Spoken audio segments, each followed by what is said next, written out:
សិនមិនបានជួបភ័ក្រជាក់ជាត្រង់អូ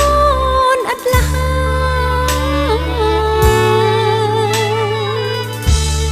នឹកណាំងប្រល្អតួក្រយ៉ាងណាក្តីស្ម័គ្រក្តីមេត្តាជាចង់ជីវ៉ាអូនឥតទេ